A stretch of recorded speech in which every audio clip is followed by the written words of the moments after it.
A entrada virá 5 segundos distante. Aqui vai. Os campeões da Conferência Oeste são os Dallas Mavericks. Eles estão indo para as finais da NBA. Parecia que tudo estava a favor dos Dallas Mavericks. Eles tinham uma jovem superestrela, um dos 5 melhores jogadores da liga, que os levou às finais da NBA, superando 2 equipes que poucos acreditavam que poderiam vencer. Eles também montaram bem a equipe ao seu redor. Eles adquiriram uma estrela veterana para ser seu parceiro. E apesar da percepção polarizada de Kyrie Irving, ele encontrou seu lar em Dallas e se tornou um grande amigo e mentor para Luka.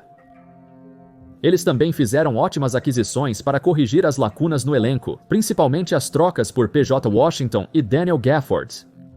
Eles se tornaram essenciais para o êxito da equipe. 2 jovens jogadores de papel dinâmicos que são da mesma idade que Luka e se esperava que se desenvolvessem juntos.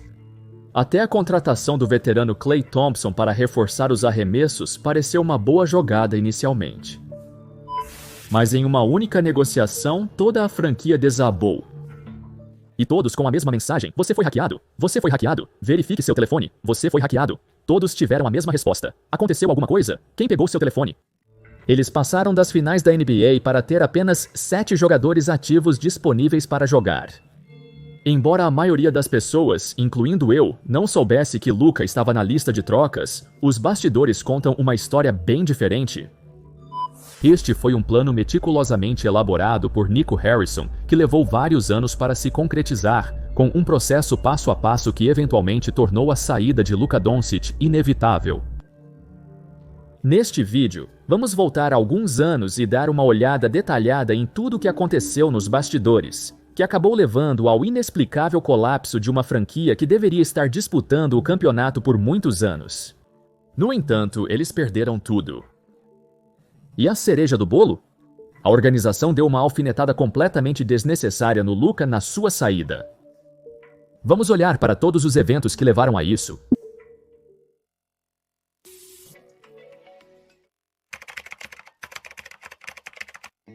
Nico Harrison se tornou o gerente geral e presidente de operações de basquete para os Mavericks neste dia. Desde sua chegada, houve uma enorme lista de jogadores e pessoal que estavam próximos de Luka, mas não estão mais lá. Primeiro, começou com um homem chamado Igor Kokoshkov, um ex-assistente de treinador e o mesmo homem que treinou Luka para um campeonato da Euroleague quando ele era adolescente. Além de treinador, ele era o amigo mais próximo de Luka na organização e seu parceiro de treino pré-jogo. Luka sempre buscava seus conselhos quando enfrentava dificuldades em campo. Inicialmente, quando sua demissão foi anunciada, alguns pensaram que Jason Kidd tinha um problema com ele. Na época, Kidd não era conhecido como um bom treinador. O oposto, na verdade. E a ideia inicial era que ele queria exercer mais controle sobre as decisões de treinamento, mas Kokoshkov era um obstáculo em seu caminho. Porém, isso se provou totalmente falso. Kidd sempre o amou, ele foi quem o quis em primeiro lugar e constantemente o elogiava, chamando-o de, citação, gênio ofensivo. Anos depois, agora sabemos que era Nico Harrison o tempo todo. Ele foi quem se desfez do treinador sérvio. Uma fonte afirma que Harrison é ávido por poder e se livrará de qualquer um que desafie seu processo de pensamento. Considerado parte do círculo íntimo de Luka, Harrison não gostou disso, pois ele era quem queria mais controle.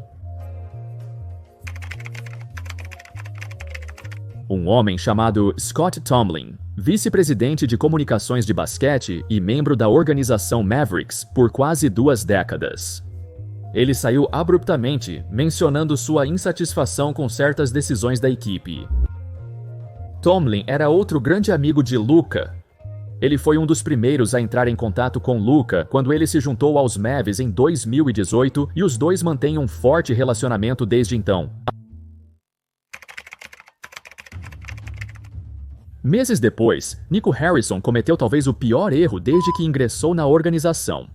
Bem, até a troca do Luka, claro. Sua decisão de oferecer um valor baixo a Jalen Brunson na hora de seu novo contrato. Brunson e Luka eram extremamente próximos. 2 colegas de equipe que entraram na liga juntos e se desenvolveram lado a lado. Embora a maioria diria que Brunson estava indo para Nova York de qualquer maneira, pois havia, você sabe, Coisas nos bastidores que os Knicks influenciaram, com seu pai estando na equipe, seu agente Sam Rose sendo filho do gerente-geral dos Knicks, as conexões com os Knicks eram fortes, e talvez Brunson estivesse saindo não importa quanto dinheiro os Mavs jogassem nele. Ainda assim, essa oferta baixa significava que os Mavs não tinham nenhuma intenção de mantê-lo de qualquer maneira, e assim outro companheiro próximo de Luka se foi. Quer dizer, até mesmo a troca de Dorian Finney-Smith para o Brooklyn. Ele era o colega mais próximo de Luka na equipe. É aqui que as coisas começaram a acelerar para um ritmo imperdoável. Os Mavs tiveram êxito nos playoffs após a troca pelo Kyrie, então os problemas nos bastidores foram ignorados. Ninguém se importava com as demissões aleatórias de Harrison desde que o time vencesse. Não importava se treinadores ou executivos desconhecidos eram dispensados, pois, sinceramente, quem liga para eles? Ninguém conhecia esses caras. A maioria das pessoas desconhecia as reais intenções de Harrison, que aos poucos foram se revelando. Segundo Tim McMahon, em um relatório surpreendente, ele falou o seguinte sobre como Harrison toma decisões. Citação: os Mavericks pensaram em provocar mudanças ao redor de Doncic, caso ele não alterasse seus hábitos. Em agosto de 2023, a equipe demitiu o ex-diretor de saúde e desempenho do jogador, Casey Smith, que desde então foi contratado pelo New York Knicks de Jalen Brunson. Os Mavs demitiram o treinador de força Jeremy Hossa-Paul e o terapeuta manual Casey Spangler. Todos os três estavam com a equipe desde antes de Doncic ser recrutado e tinham fortes relações com ele. Tornou-se uma tendência alarmante, pois todos próximos a Doncic estavam sendo demitidos constantemente. E tudo isso apenas para mudar seus hábitos. Mudá-lo exatamente como? Ficou claro que Harrison tentava transmitir essa mensagem de forma diferente, ainda que Luka precisasse alterar sua dieta ou condicionamento físico. Ao deixar todos que estão próximos a ele e fazê-lo se sentir isolado, para que eventualmente negociá-lo não pareça tão ruim. Isso é obra de um sociopata? Quer dizer, talvez. Em uma entrevista, Luka foi questionado sobre sua opinião acerca das mudanças, respondendo com uma declaração simples, mas reveladora. Eles se livram de todos de quem eu gosto. Dito tudo isso, em retrospectiva, as opiniões de Luka em torno do verão de 2023 eram bastante mistas. Esse foi o ponto mais baixo de sua carreira. Todos sabiam que ele seria o rosto da franquia por muitos anos. Por outro lado, sua condição física também se tornou uma grande preocupação para seus fãs. Você nem precisa saber quanto ele pesa, apenas observando como ele joga, ele se move muito mais devagar em comparação aos seus primeiros ou segundos anos. Em 2023, ele tinha 24 anos, mas se movia como alguém que deveria ter 30 anos. Poucos anos antes, ele era ágil, energético, móvel e rápido. Olhando para os antigos destaques de Luka, você nem adivinharia que era o mesmo jogador.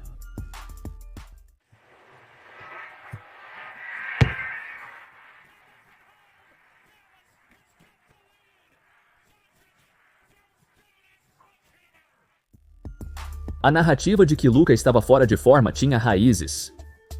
E a maioria dos fãs concordou, após perder os playoffs em 2023 e ter uma série de lesões na parte inferior do corpo, Luka precisava estar em melhor forma. Apesar da crítica, ninguém queria sua negociação. Na verdade, nem pensávamos que ele pudesse ser negociado. Poucos jogadores nesta liga são intocáveis, e Luka deveria ser um deles.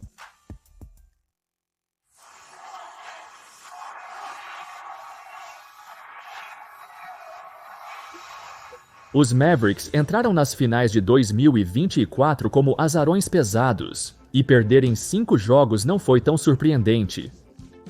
Apesar dos céticos questionarem o condicionamento físico e o estilo de jogo lento de Luka, ele se manteve tão eficaz quanto sempre, alcançando recordes de carreira em pontos, assistências e percentual de 3 pontos. Ele liderou todos os jogadores nos playoffs em minutos jogados. Se ele estava fora de forma jogando assim, então quem se importa? Aparentemente, Nico Harrison se importou. Luka esteve nessa posição, caminhando assim pelos últimos 20 segundos. Lembre-se, ele teve uma contusão no calcanhar esquerdo que o afastou de alguns jogos e agora está saindo. Um início lento para a campanha de 2024 a 25 viu Luka ser afastado por alguns jogos devido a uma lesão. Antes da negociação para Los Angeles, Luka ficou mais de um mês sem jogar, enquanto Nico Harrison trabalhava nos bastidores para fechar um acordo que mudaria a NBA para sempre. Não foi apenas o fato de que essa foi uma negociação horrível, foi o raciocínio por trás disso, e todas as coisas depreciativas que ele jogou em Luka na sua saída. Harrison afirmou que adquirir Davis seria uma jogada para vencer no momento atual. Então, quando ele se machucou, ele mudou para desculpas sobre a condição física de Luka e sua falta de instinto assassino possuído por ex-astros como Kobe. Com o acúmulo de lesões nos Mavs 1 a 1, todos os principais jogadores caíram, culminando na ruptura do ligamento cruzado anterior que encerrou a temporada de Kyrie Irving. Percebendo que seu plano falhou e toda a organização se desintegrou, o proprietário dos Mavericks, Patrick Dumont, finalmente saiu de debaixo da pedra onde estava escondido para fazer uma declaração pública de que essa troca sempre foi uma decisão de longo prazo e eles estavam tentando criar um elenco para o futuro. Você tem Kyrie Irving, Klay Thompson, Washington, Anthony Davis e Daniel Gafford ou Derek Lively como seus titulares, correto? O objetivo era criar um elenco para o futuro que nos permita ser a equipe mais competitiva. Sim, certo. Isso basicamente contradiz tudo o que Harrison disse. Como ele mencionou, foi uma jogada para vencer agora. Se você está tomando uma decisão para o futuro, não é melhor manter seu superastro de 25 anos, principalmente com a maioria do núcleo ainda jovem? É óbvio que os Mavs estão apenas tentando controlar os danos, tentando minimizar o quanto essa única negociação arruinou seu presente e futuro. Como esperado, essa negociação enviou ondas de choque por toda a NBA. Até mesmo LeBron James, com mais de 20 anos de experiência, ainda se surpreendeu. Ele pensou que a negociação era uma farsa a princípio. LeGM não viu isso chegando. Ninguém viu, exceto por Nico e Rob Pelinka, que fizeram esse negócio em completo sigilo. Devin Booker achou que a negociação envolvia o pivô reserva dos Wolves, Luka Garza, não Luka Doncic. Até Mark Cuban, agora proprietário minoritário, deixou claro que não tinha nada a ver com o acordo. Ele preferiria se divorciar da esposa do que negociar Luka. A negociação tem até página própria na Wikipedia, a primeira que vejo de qualquer troca da NBA. Talvez para quem acompanha as decisões de Nico Harrison há anos, demitindo ou negociando todos que são próximos ao Luka. O que ele busca finalmente é o controle total sobre a organização. Um nível de poder equivalente ao de figuras como Pat Riley ou Greg Popovich, isolando todo o círculo de amigos do Luka. Só restava uma pessoa para entregar. O próprio Luka, o colapso total e a desintegração deste competidor do campeonato. Não é apenas a história de uma troca horrenda feita por Nico Harrison, mas a história de um homem forçando seu domínio, cercando-se apenas de pessoas que concordam com ele enquanto incendeia tudo, cada caminho, cada sugestão que não atende ao que ele quer. Talvez no futuro mais notícias saiam sobre este período da história de Maverick. Até lá, só podemos adivinhar onde essa franquia estará. Enfim, é isso. Deixem-me saber o que acham sobre os detalhes que estão surgindo desta negociação. Algo que te surpreendeu ou te pegou de surpresa? Você sabia que o Nico planejava isso secretamente o tempo todo? E a partida de Luka foi um processo de vários anos. Deixe-me saber nos comentários. Muito obrigado a todos por assistirem. Espero que todos tenham gostado do vídeo e, claro, como sempre, vejo vocês na próxima vez. Paz.